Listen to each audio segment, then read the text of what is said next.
Good morning everyone. आज का हमारा फर्स्ट क्वेश्चन है, if the sum of zeroes of the quadratic polynomial के x square plus 2x plus 3k is equal to their product then k equal to. यानी हमारे पास यहाँ polynomial equation है के x square plus 2x plus 3k, ये equation है और इसका सम ऑफ द रूट हमें गिवन है, सम ऑफ जीरो या रूट जो इक्वल है प्रोडक्ट ऑफ रूट्स के या जीरोज के, ये गिवन कंडीशन है। तो सम ऑफ द रूट इस इक्वेशन का जब हम निकालेंगे तो क्या होता है, माइनस का b बाय a और प्रोडक्ट ऑफ द रूट होता है c बाय a। यहाँ c की वैल्यू है 3k और अपोन में a की वैल्यू है k से k कट गया, तो माइनस का 2 is equal to 3k, then k equal to minus का 2/3। तो ये अपना आंसर के की वैल्यू इसमें पूछी गई थी। अब अपना अगला question second, if 1 0 of quadratic polynomial x square plus 3x plus k is 2 then the value of k। तो जो हमारी इक्वेशन है वो है x square plus 3x plus k और इस इक्वेशन का जो जीरो है वो 2 है, यानी कि ये जो जीरो है इस इक्वेशन को क्या करेगा, सेटिस्फाई। यानी कि हम x की जगह यहाँ क्या रख देते हैं 2। तो जब x की जगह इस इक्वेशन में मैंने 2 करा तो ये पूरी इक्वेशन को क्या बना देगा, इक्वल टू 0। तो 4 plus 6 plus k equal to 0, then k is equal to minus का 10। तो ये इसका हो जाएगा आंसर। अब अपना third question number 3, the two-digit number which become 4/6 of itself when its digits are reversed. The difference in the digits of the number being 1 then two-digit number is। तो question ये है कि 2 डिजिट का एक number है, वो अपने आप का 4/6 पार्ट हो जाता है अगर उसकी डिजिट को रिवर्स कर दें तो। ठीक है, तो पहले हमें यहाँ 2 डिजिट का एक नंबर लेना पड़ेगा। तो हम 2 डिजिट का नंबर क्या लेंगे, 10x प्लस वाई। तो फर्स्ट जो कंडीशन है इसमें बोला गया है ये जो 2 डिजिट का नंबर है ये अपने आप का 4/6 पार्ट हो जाता है। कब हो जाता है, जब इसकी डिजिट को रिवर्स कर दे, यानी x की जगह y की जगह x रख दे तब। तो ये एक इक्वेशन हो गई है, इसको पहले सोल्व कर लेते हैं फिर दूसरी इक्वेशन बनाएंगे। ये अपना हुआ 50x प्लस में 5y equal to 60y plus में 6x।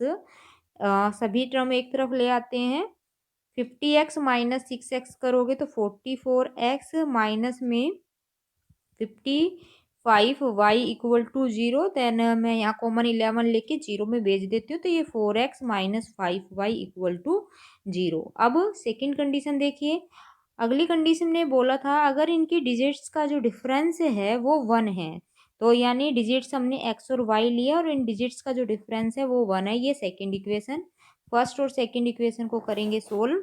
तो सेकेंड इक्वेशन को मैं 5 से मल्टीप्लाई कर देती हूँ। तो जब सेकेंड इक्वेशन को 5 से मल्टीप्लाई कर रहे हैं तो ये हो गया 5x माइनस में 5y इक्वल टू 5। ये थर्ड इक्वेशन दे देते हैं और फर्स्ट इक्वेशन अपनी थी 4x minus 5y equal to 0। Minus कर देते हैं, माइनस करेंगे तो साइन चेंज, y से 5y से 5y कट गया तो x इक्वल टू अपना 5 आ गया है।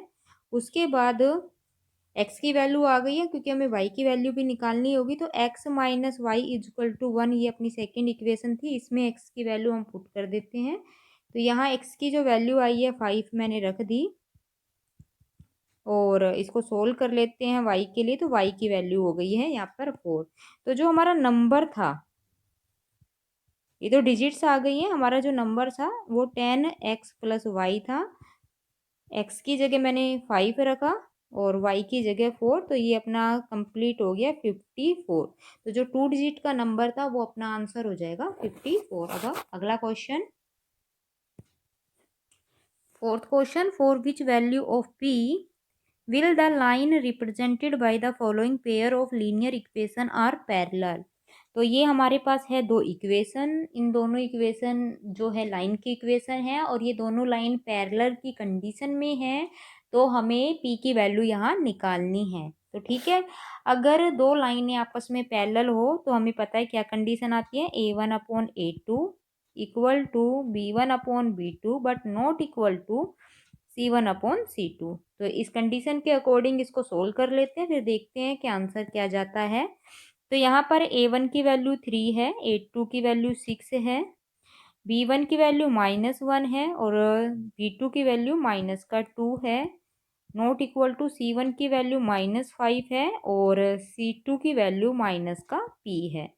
तो हम क्या कर लेते हैं, अपना सेकंड और थर्ड रेशियो ले लेते हैं और आंसर निकाल देते हैं। तो 1/2 not equal to 5/P, then P not equal to 10, यानी कि जो P की वैल्यू है यहाँ 10 नहीं हो सकती, इसके अलावा P की वैल्यू कोई भी आ सकती है। अब अपना fifth question, fifth, each root of x square minus b x plus c equal to 0 is decrease by 2, the resulting equation x square minus 2x plus 1 equal to 0, then b equal to and c equal to.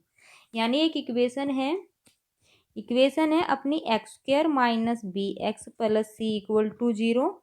इसके जो root है वो दोनों के दोनों decrease कर दिए गए हैं बाई 2 से, यानी दोनों रूट्स में 2 नंबर डिक्रीज हो गए हैं, तो उनसे एक रिजल्टिंग इक्वेशन बनी है और वो इक्वेशन ये है x square minus 2x plus 1 equal to 0।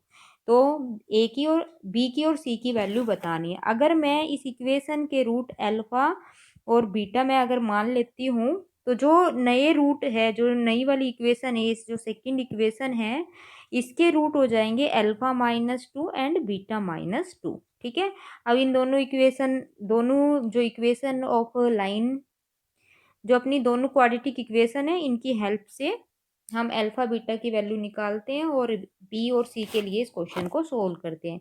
दो फर्स्ट जो इक्वेशन है उसके अकॉर्डिंग सम ऑफ द जो रूट होएगा वो माइनस का बी बाई ए करेंगे, तो माइनस बी बाई ए करा तो बी आ रहा है, और प्रोडक्ट ऑफ द रूट कर रहे हैं सी बाई ए करेंगे तो C/1 आ रहा है। तो अल्फा प्लस बीटा की वैल्यू बी होगी और अल्फा इंटू बीटा की वैल्यू सी हो गई है। अब ये जो अपनी सेकंड इक्वेशन है, इससे सम ऑफ द रूट और प्रोडक्ट ऑफ द रूट निकालते हैं। तो सम ऑफ द जब रूट करेंगे तो इसके जो रूट है अल्फा-2 और दूसरा रूट है बीटा-2, इनका जो सम ऑफ द रूट करा तो माइनस का बी बाई ए करेंगे तो ये अपना 2 आ रहा है। तो ये अपना अल्फा प्लस बीटा माइनस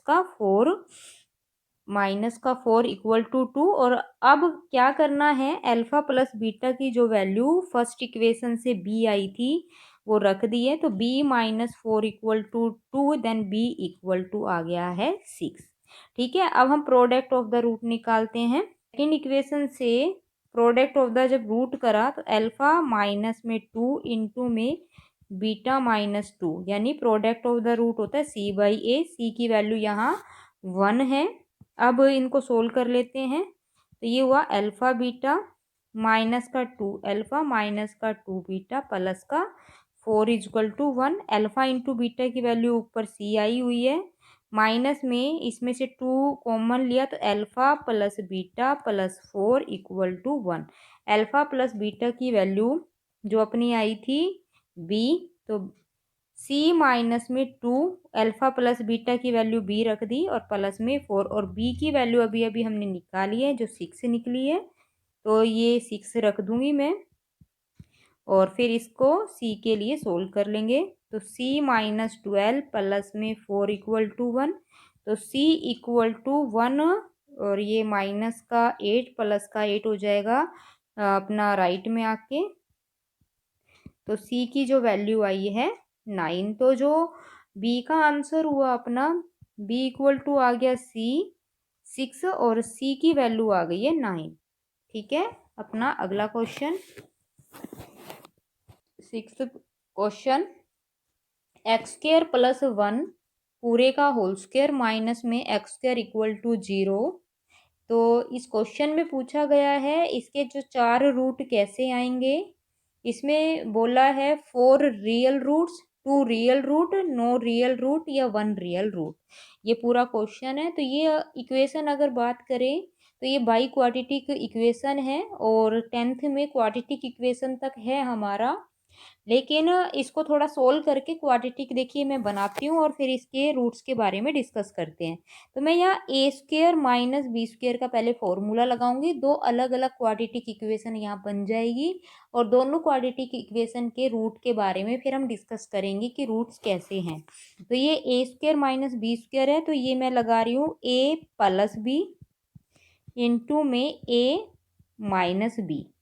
ठीक है, अब हम क्या करेंगे, इसके रूट्स के नेचर के बारे में पता कर लेते हैं और ऐसे ही सेकंड जो इक्वेशन बनी है इसके रूट्स के बारे में पता कर लेते हैं, कैसे रियल है, इमेजिनरी है, किस तरीके के रूट है। तो जो फर्स्ट इक्वेशन है यहाँ से x square plus x plus one. तो डिस्कस जब हम नेचर के बारे में करते हैं रूट का तो हम क्या निकालते हैं, बी स्क्वेयर माइनस 4ac। अब और वो देखते हैं ये ग्रेटर देन जीरो है या लेस देन जीरो या इक्वल टू जीरो है। अगर ये ग्रेटर देन जीरो आता है तो दोनों रियल रूट आएंगे और दोनों अलग अलग रूट आएंगे, डिफरेंट रूट होंगे। अगर इक्वल टू जीरो है दोनों रियल रूट होंगे और दोनों की सेम वैल्यू होगी। अगर लेस देन जीरो आता है तो यानी दोनों रूट रियल नहीं होंगे। तो यहाँ से मैंने बी स्क्वेयर माइनस 4ac निकाला तो बी की वैल्यू 1 है, माइनस में 4, ए की वैल्यू 1 है और सी की वैल्यू भी 1 है। तो ये तो लेस देन जीरो आ रहा है, तो यानी कि जो फर्स्ट इक्वेशन है इसके दोनों ही रूट अपने रियल नहीं होंगे।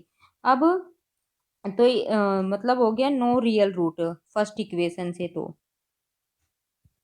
अब हम सेकंड इक्वेशन के बारे में डिस्कस करेंगे। जो सेकंड इक्वेशन है x square minus x plus one, इसमें भी हम क्या निकालेंगे, बी स्क्वेयर माइनस का 4ac की वैल्यू निकालेंगे। बी की वैल्यू माइनस 1 है तो माइनस 1 का स्क्वेयर माइनस में 4 इंटू एक इंटू 1, तो ये अपना कितना आया, माइनस का 3, यानी कि ये भी नेगेटिव आया। इस इक्वेशन के भी दोनों रूट कैसे आएंगे, नॉन रियल आएंगे। तो नो रियल रूट्स, तो मतलब पहली वाली इक्वेशन के भी दोनों रूट रियल नहीं है और दूसरी वाली के भी जो दो रूट होंगे वो रियल नहीं है। तो हमारे यहाँ टोटल रूट्स थे 4, तो यानी कि इस इक्वेशन के 4 रूट निकलने थे और चारों ही रूट रियल रूट नहीं है।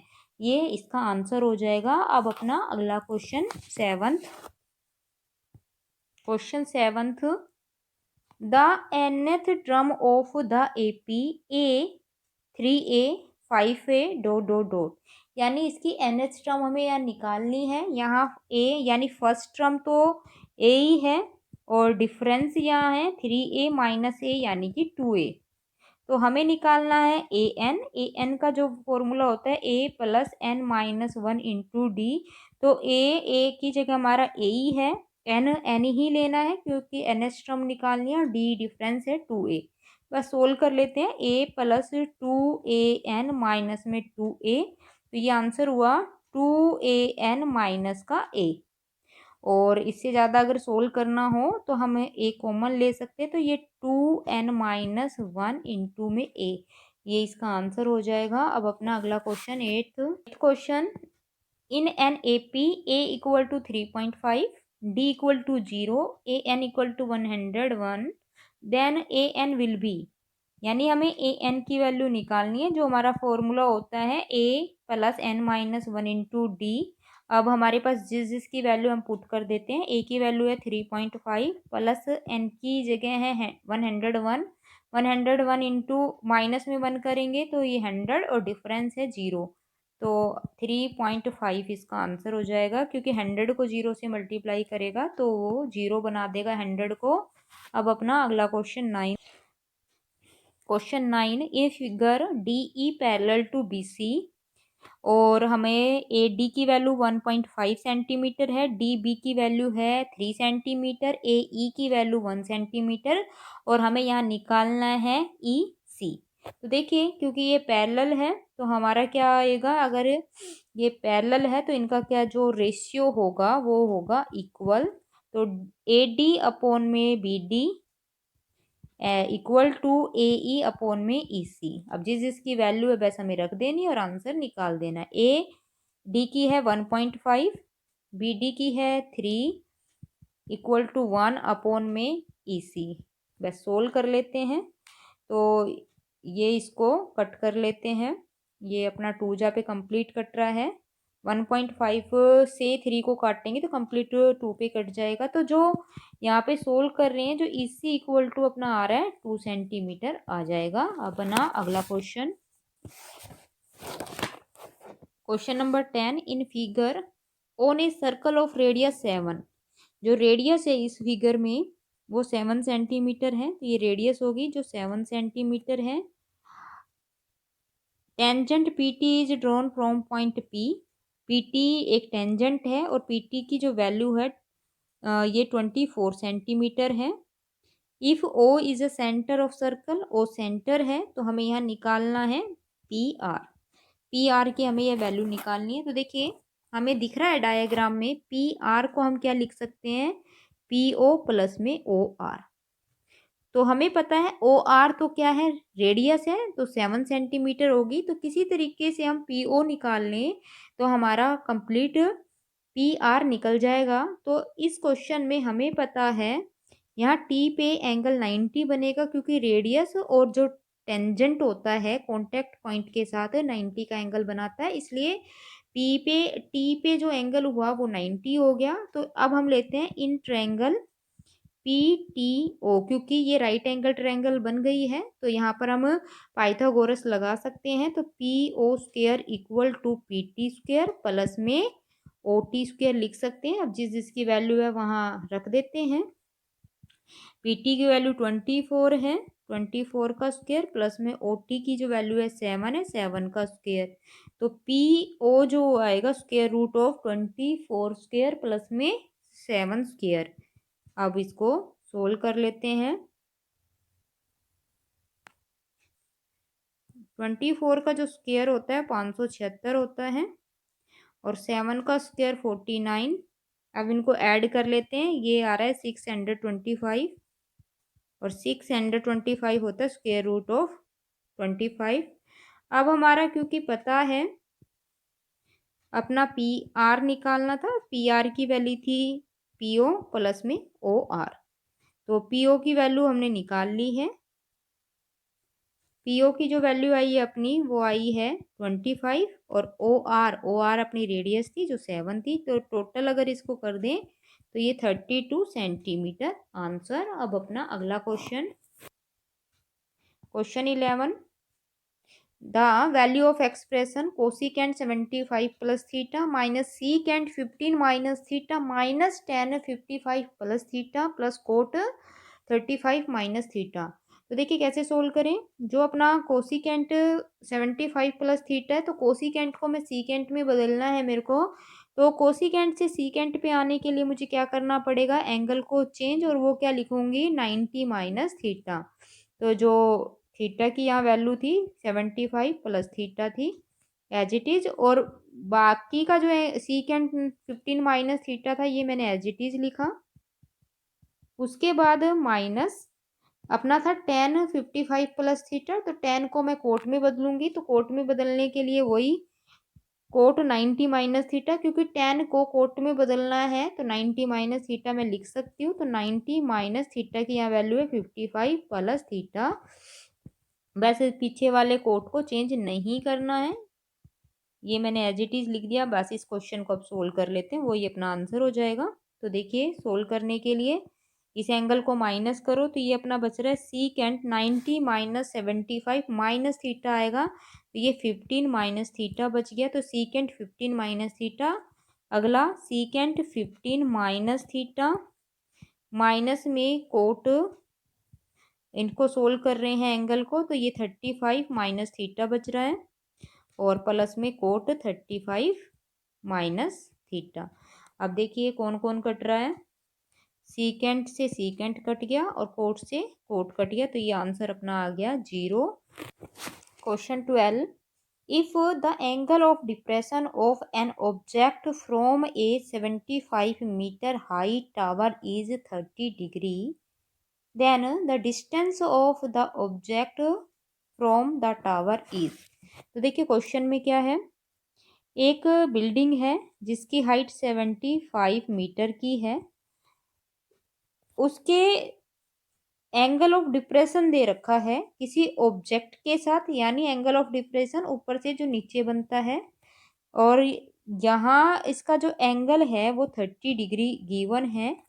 तो हमें बताना है ये जो ऑब्जेक्ट है इसका टावर के साथ डिस्टेंस कितना है, यानी कि ये डिस्टेंस हमें निकालना है, यानी कि ए बी हमें निकालना है। तो मैं एक ट्रायंगल मैंने बना लिया, एक डायग्राम मैंने बना लिया है ए बी सी। तो हमें ए से बी तक का डिस्टेंस निकालना है। बी सी ये हमारा टावर है, हाइट ऑफ ए टावर जो 75 मीटर दे रखा था, और एंगल ऑफ डिप्रेशन हमारा 30 दे रखा था। तो देखिए राइट एंगल ट्रायंगल का मैं यूज करूँगी, और मैं यहाँ लिखूँगी ए बी अपॉन में बी सी। ए बी हमारा क्या है, क्योंकि यहाँ बी पे 90 है तो बेस हो गया, बेस अपॉन में परपेंडिकुलर यानी कि कोट थीटा, कोट की वैल्यू है 30। ए बी गिवन नहीं है, बी सी गिवन है, और मल्टीप्लाई कर देंगे तो राइट में जाके मल्टीप्लाई हो जाएगा, और कोट 30 अपना होता है √3। तो जो आंसर हुआ 75 √3 मीटर, ये आंसर। क्वेश्चन 13 हमारे पास है। क्वेश्चन 13 में क्या दे रखा है, ओ ए बी सी, ये हमें एक स्क्वायर दे रखा है, और इसकी जो साइड है वो हमें 7 सेंटीमीटर गिवन है, और ओ ए सी ये हमें एक क्या बता रखा है, क्वाड्रेंट बता रखा है, और जिसका सेंटर है ओ। ठीक है, तो हमें एरिया निकालना है शेडेड, तो हमें ये शेडेड एरिया निकालना है। तो इसके लिए क्या करेंगे, एरिया ऑफ स्क्वायर पूरा निकालते हैं, और उसमें से एरिया ऑफ क्वाड्रेंट माइनस कर देते हैं, क्योंकि रेडियस 7, जो साइड ऑफ स्क्वायर 7 है, तो ये रेडियस का भी काम कर रही है, क्योंकि ये पूरा क्वाड्रेंट है। क्वाड्रेंट की जो रेडियस आ रही है ए से ओ तक ही आ रही है, तो रेडियस अपनी 7 होगी, और साइड ऑफ स्क्वायर भी यहाँ 7 ही है। तो जो एरिया आएगा, या फिर क्या कहूँ, रिक्वायर्ड एरिया जो अपना होगा वो अपना होगा एरिया ऑफ स्क्वायर माइनस में कर देंगे एरिया ऑफ क्वाड्रेंट। ठीक है, तो अब देखिए निकाल लेते हैं area of square, side into side, side है 7 तो 7 इंटू 7, माइनस में एरिया ऑफ क्वाड्रेंट हो जाएगा 90/360, या 1/4 भी सीधा लिख सकते हैं, फिर पाई आर स्क्वायर, ये फॉर्मूला लगा दिया। 7 इंटू 7 49, माइनस में कट रहे थे ये काट लेते हैं, तो ये 1/4, पाई की वैल्यू 22/7, रेडियस है 7 रख लेते हैं, और सोल्व कर लेते हैं, जो कट रहा है काट ले रहे हैं। तो ये अपना आया 49 माइनस में 77/2, और इसको अपन कर लेंगे कंप्लीट सोल्व। तो 49 माइनस में 38.5, और माइनस कर रहे हैं तो ये 10.5 सेंटीमीटर स्क्वायर, ये इसका आंसर। अब next question 14th, if radius of sphere is increased by 100%, the volume of corresponding sphere is increased by। Question में ये है, अगर रेडियस 100% बढ़ गई किसी स्फीयर की, तो उसका वॉल्यूम कितना इंक्रीज होगा। ठीक है, ये बताना है। अगर मान लो तुम्हारी पहले रेडियस आर थी, और 100% रेडियस इंक्रीज हो गई, यानी कि आर तो थी और आर ही और बढ़ गई, 100% इंक्रीज होने का मतलब उतनी ही और बढ़ गई, यानी कि अब रेडियस कितनी हो गई, 2r। तो पहली वाली सिचुएशन में अगर मैं वॉल्यूम की बात करूं तो 4/3 पाई आर क्यूब होगा, और सेकंड वाली सिचुएशन में ये वॉल्यूम 1, यहाँ मैं वॉल्यूम 2 लिख देती हूँ। सेकंड वाली सिचुएशन की अगर मैं बात करूँ तो यहाँ जो वॉल्यूम आएगा वो आएगा 4/3 पाई आर क्यूब, आर की जगह हम 2r लिखेंगे। इसको अगर मैं सोल्व कर दूँ तो 4/3 पाई इंटू में 8 इंटू आर की पावर 3, तो यानी मैं इसको यूँ लिख सकती हूँ, 8 बाहर ले लेती हूँ, अगर 4/3 पाई आर क्यू। अब दोनों अगर वॉल्यूम को कंपेयर करूं तो देखिए, पुराने वाला वॉल्यूम है वो 4/3 पाई आर क्यूब है, और जो नए वाला वॉल्यूम है वो 8 टाइम है पुराने वाले वॉल्यूम से।